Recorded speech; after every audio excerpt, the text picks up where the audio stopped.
Do you ever receive compliments that you just shrug off because you perceive it as just having common sense? Do you find that there's a particular theme or topic that people always consistently come to you to talk about? Is there a project or a thing that you're doing that just ignites you and motivates you? Just think about it for a second. What exactly comes to mind? When I think about it, we are rarely encouraged to toot our own horn or even pat ourselves on the back. And if you're not too careful, sharing what you're actually good at can sound like you're bragging at times. And the reason why I'm asking this is to try and make you think about what your unfair advantage is when it comes to getting ahead. Because once you nail this down, you can increase your self-awareness, and it's important to know what you bring to the table and what you offer to others. And once you organize your thoughts and your skills, you can make a concerted effort to show people rather than telling them. And I've always wondered why few people go beyond great. They don't only reach success, but they do this on a continual basis. And they've essentially moved ahead of the pack, and it's this type of thinking that I kind of want to understand. Now, when I think of success, there's a usual story that people play out in their minds. And many believe it's just the talented and hardworking that just rise above all. Hard work for them, right, is deserving. And there's a narrative that we can just be like them. If only we just got our act together. If only you could stick to your idol's morning routine, read their books, work less hours, and just be disciplined, just like them. Well, I don't think it's that simple. The truth is, no one's line of progression is linear. It's not an upward trajectory of just straight and simple. There are obstacles and challenges, and some things happen. Some things that happen that are unfair. And then there are things that play into their advantages. And by advantages, I don't mean anything like cheating. I mean, it's playing your upper hand, which is individual to them only. It's far more valuable than anything else. And their unfair advantage is the foundation to their success. Unfair advantages exist in abilities, social circles, knowledge, and it has an unlimited amount of variables that we do not control. And we must be willing to come to terms with this. And at the same time, people that get ahead have the mindset that they know that they can bend reality based on their strengths. Life is unfair and the odds are somewhat stacked against us. Most people will fail at least for the first time when trying to achieve their goal. But let's say it's a case of where you're thinking to yourself, you don't actually have any unfair advantages. You don't have rich parents, or maybe you know nobody that can actually help you. In this video, I want to highlight it's a case of where you're not doomed to fail. And hard work is the standard advice that you often hear. And if that doesn't work, work harder. And when you're already going at virtually top speed, this advice can be somewhat demoralizing, especially if you're on the brink of some type of burnout. And put this together with all the troubles that you might be experiencing in life. With that type of advice, you might as well just be throwing fuel on the fire. And this is not to negate the role that hard work plays in trying to get any type of success. We all know it's part of the recipe in trying to achieve what you want, but it's not as simple as just saying work harder. I think work hard is so oversimplified because people work hard at a lot of things. Athletes work hard, but not all athletes win medals. Everybody works hard in the workspace, but not everybody gets that promotion. A lot of people work in physically hard working jobs. I've always been a fan of Arnold Schwarzenegger and his story, and I found his story quite inspirational considering where he's come from and what he has become. How did this Austrian-born person become the youngest ever bodybuilder, then go on to become one of the biggest movie stars ever, and now in more recent times, he is now or was the governor of California. And on the face of it, it seems like success has followed him throughout his whole working career. But after actually looking into his story, Arnold Schwarzenegger has come from actual humble beginnings. He started from practically nothing. He didn't have any of the clear advantages. He actually came from poverty. His relationship with his father was challenging, and he was hit with tragedy early on in his bodybuilding career. And on his way to the rise to the top, he encountered problems mostly every step of the way. He was told his body was weird, he had a funny accent, and also to top it off that his name was too long. Even in the process of him landing his first leading role, he was told he needed to lose a certain amount of weight at a particular date. And if he didn't meet this requirement, he wouldn't get the role. Arnold faced disadvantages and he used the advantages to his benefit. Things were stacked against him and somewhat unfair, which is what I want to talk about. Your unfair advantage is something that puts you in a favourable position. And yes, I think we all have unfair advantages just waiting to be tapped into. Your upper hand might be where you live, the people you know, the expertise in a given area, or even your accent like Arnold. They are unique to you. They may be individually nothing of any significance, but stack them together, like Arnold, being a bodybuilder was nothing special, being an actor was nothing special, having that accent was nothing really special either, but combining them together, that is a unique proposition. It was something that could not be easily copied. It was something that he could leverage to be his unfair advantage. So I'm going to go over some 5 key areas where ordinarily you might not think you have an advantage in this area, but I would like to highlight where you could actually excel and leverage yourself against others. We all know money could be used to advantage, and it's probably one of the most basic ones that people use. But how many times have we seen someone who has the resources, they have the capital, and they don't yet seem to be able to achieve their goals? They seem to just be throwing money at it, which is a term you've probably heard several times. But money, again, really is a double-edged sword. I find that those that do have it don't necessarily appreciate the money or have the same conviction and determination to attack their goals versus someone who is really hungry. They don't have the bank of their parents to fall back on.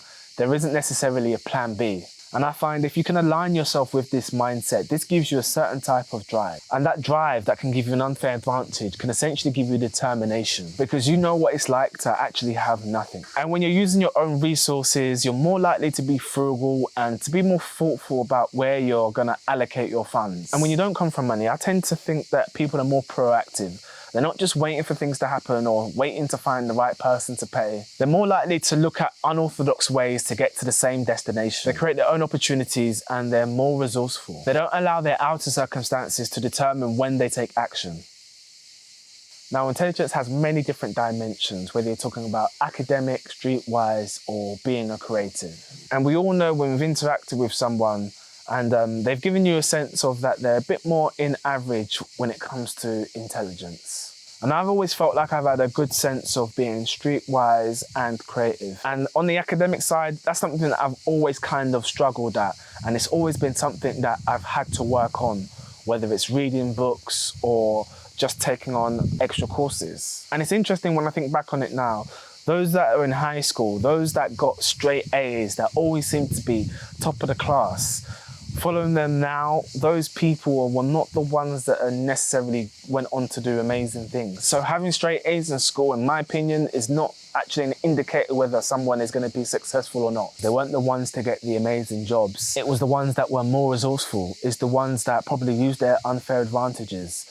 It was the ones that had the determination and drive because they may not necessarily have had the funds. And when I refer to someone who is streetwise, I'm talking about the things that they've probably learnt through experiences, things that they didn't learn from the classroom. They've developed this sense through just doing stuff. Or maybe it's just through being observing others through their mistakes. Everyone has a manager or some type of authority figure. And when we're learning from them, we're learning from real life experiences. Being streetwise requires some type of social intelligence. People skills are necessary in getting ahead in life. And I'm not talking about the conventional sense of intelligence, because we've all seen that person who is really intelligent. They're intelligent in every single metric. They could be that computer whiz, but they don't seem to be able to socialize with people. People do business with people they like. People work with people who they like.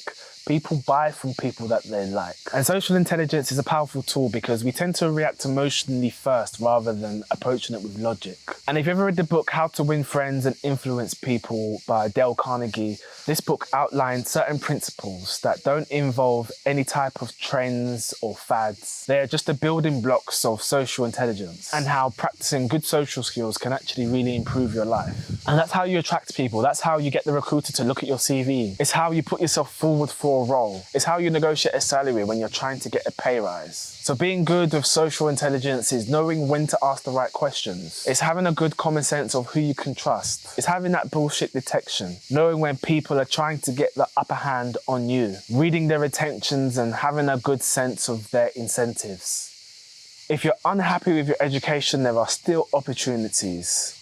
You may decide to start an online course or even do a diploma in something. There are many people that I know that choose a career change later on in life and somehow they've still managed to learn what they want to learn. Maybe it's through videos, maybe it's through books. I feel like right now is the best time in history if you want to learn any type of thing. You don't necessarily need to go to uni in order to get the skill that you need. Because what's education? Education is knowledge.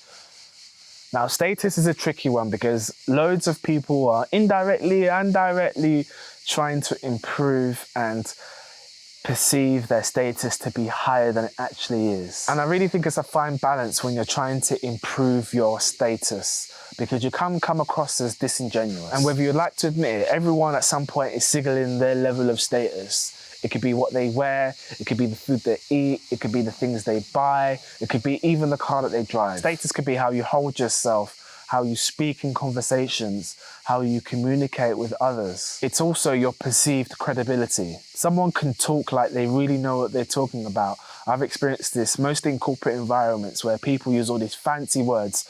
It really grinds my gears. I hate it. When essentially they're trying to say something simple. Why do they do this? To sound smarter than they actually are.